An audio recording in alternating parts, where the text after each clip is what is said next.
বেশি ঘোরাফেরা করতে গিয়ে একটা বাজে অভ্যাসে পরিণত হয়েছে। সেটা কি একটু পরে আপনাদের সাথে শেয়ার করছি। তো হ্যালো এভরিওয়ান, আসসালামু আলাইকুম। আজকে বিকালবেলা একটু নিজেদের মতো সময় কাটাতে চাচ্ছি। মেয়েকে বললাম যে মিন্নি তাড়াতাড়ি রেডি হয়ে নাও, আমরা এক জায়গায় বেড়াতে যাব। তবে হ্যাঁ, অবশ্যই সেটা অনেক সুন্দর একটা জায়গা হবে।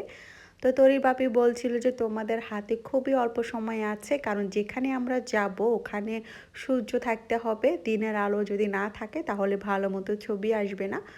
তো তাড়াতাড়ি করে মেয়েকে রেডি করে দিলাম, দেওয়ার পরে এই তো আমরা রওনা দিয়েছি।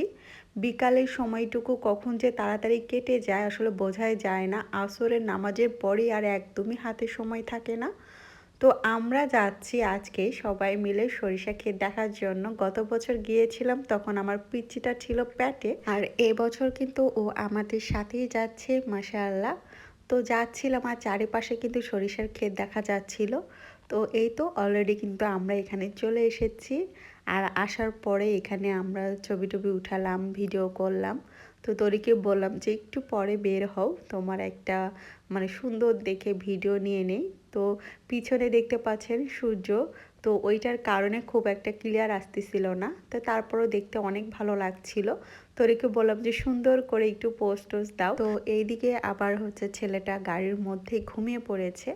ওকে নিয়ে আসলে কোনো কিছু করা যাচ্ছিল না, তোরির বাপে নিয়েছিল। বাচ্চা ঘুম আসার পরে আমাদের আসলে কোলে করে রাখতে খুবই কষ্ট হয়ে যাচ্ছিল। একবার করে আমি কোলে নিচ্ছি, একবার করে তোরির বাপি কোলে নিচ্ছে। বাচ্চা ঘুমানোর পরে আসলে অনেক টাফ হয়ে যায় সব কিছু করা।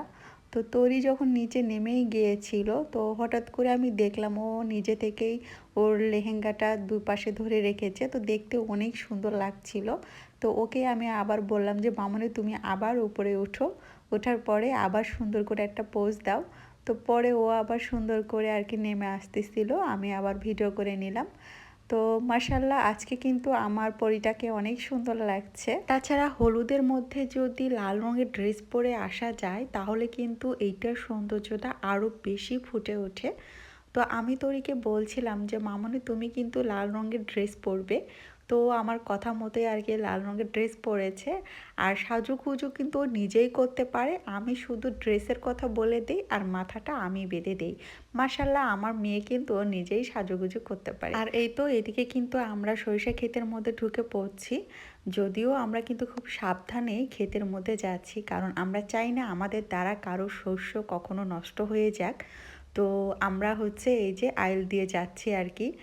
আর দেখতে পাচ্ছেন কত সুন্দর প্রকৃতির একটা সৌন্দর্য, যা নিজের চোখে না দেখলে বিশ্বাস করার মতো না। আর এইদিকে এই তো সূর্য একদম মনে হচ্ছে ডুবে যাবে প্রায়। গধূলি বিকেল বেলা যদি এরকম পরিবেশে কিছুটা সময় কাটানো যায় তাহলে কিন্তু অনেক ভালো লাগে। তো তোরই আবার সরষে ক্ষেতের মাঝখানে একটা আইল আছে, ওখানে দাঁড়িয়ে আছে। তো আমি আবার বললাম যে একটু ঘুরে ঘুরে তাকাও, আমি একটু ভিডিও করি। তোর কয়েকটা ছবি উঠালাম, ভিডিও করলাম। আর এরপর আমরা একটু সামনে যাচ্ছিলাম যে ভিতরে আর একটু যাওয়া যাক, কারণ এই দিগন্ত জোড়া শুধু সরিষার ক্ষেত আর ক্ষেত, দেখতে অনেক ভালো লাগছিল।